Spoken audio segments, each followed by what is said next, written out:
These days, I start my seeds in compost, and I know that can be kind of controversial, but I've had pretty good success, and most of the material is free.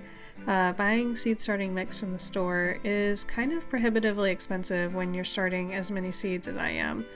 So I'm starting here with some finished compost from the bottom of my pile and just pulling out all of the big pieces. If I had a compost sifter, I would definitely be sifting the compost, but as it is, I do not, and so this is kind of the best I can do.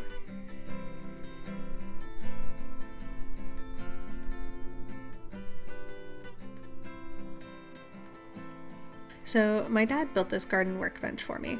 It's actually made out of old, or I guess leftover, Trex decking material that he had from when he built the deck on the back of their house. So this is completely waterproof, and I painted the front of it with some flowers that are starting to fade, but I still think it's really quite pretty. And if you want to see how he did that, there is a video on his channel called The Red Truck Woodshop that you can go and watch. These days, I really like starting seeds with my Bootstrap Farmer trays and these seedling cells from Epic Gardening. I really like that they got the big hole in the bottom so you can push your finger up through to get the seedling out, and the plastic can definitely take some abuse. I tend to leave things outside in the sun for like weeks on end, and these things have put up with it, both the trays and the I guess the water trays and the seedling trays.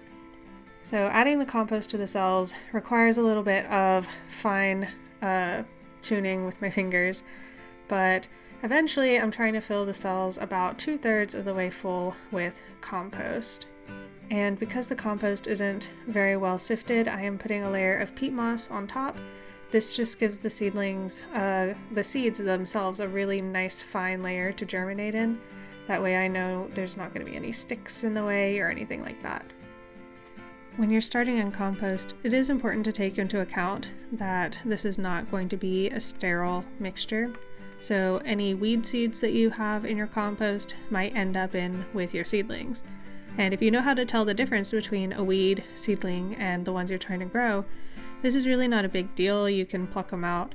But if you don't know how to tell, this can get kind of confusing.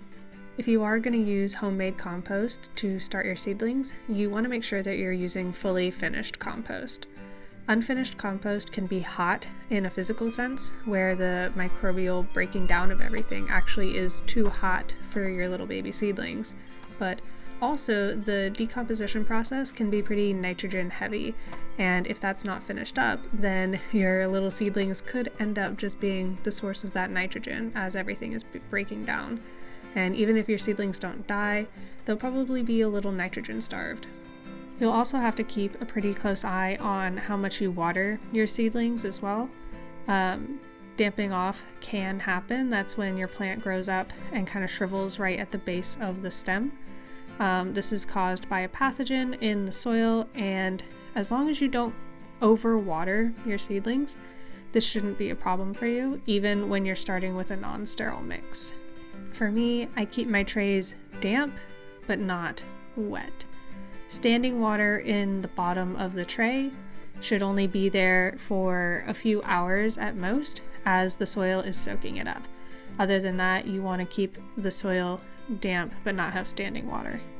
When you're adding your seed starting medium to a cell tray like this, while you do want to press it down in there so that you don't have big gaps, you don't want to press it so as hard as you can. You still want it to be fairly loose in there, but just gently but firmly pressed in there, if that makes sense. You want to make sure that the soil is settled, but you don't want to pack it, I guess is what I'm saying. I like to wet this seed starting mix before I plant any seeds in it. This way it just reduces the risk of me moving the seeds around into different cells, or even washing them out if I accidentally water a little too much.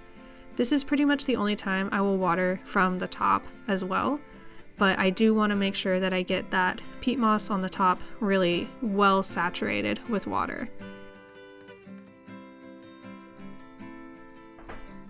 Today I'm starting all of my hot pepper seeds, some eggplant, and most of my herbs and flowers.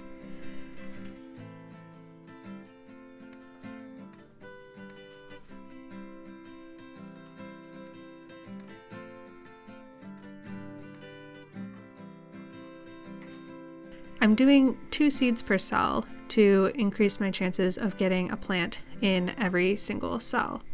Now I really only want 2 of each variety at the end of this, and I'm planting 3 cells of each variety with 2 seeds each. So that is 6 seeds for 2 plants, meaning I will have a really high chance of having 3 or 4 actual plants come up. And even though I will probably have extra, I like doing it this way so that I can choose the absolute strongest seedlings to put out in my garden. And if all of them end up looking strong, then I've got some really nice plants to give away to my friends. If you're interested in exactly what varieties I'm planting today, I'll leave a list of all of those below.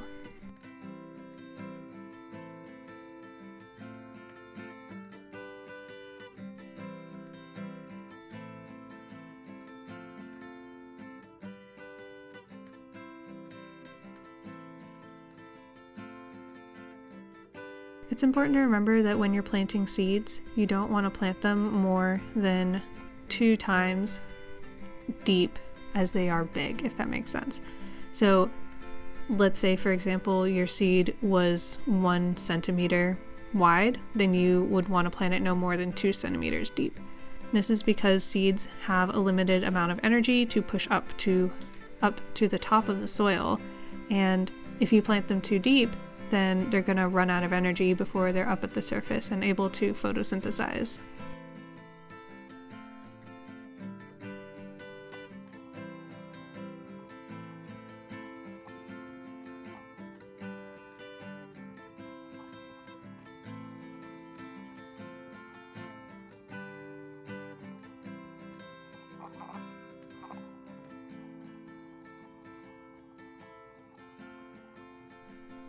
I'm going to place these under my grow lights in a warm room, and it should be about a week until they come up. Links to my grow light setup can be found below. Thank you guys so much for watching, and until next time, I wish you happy gardening.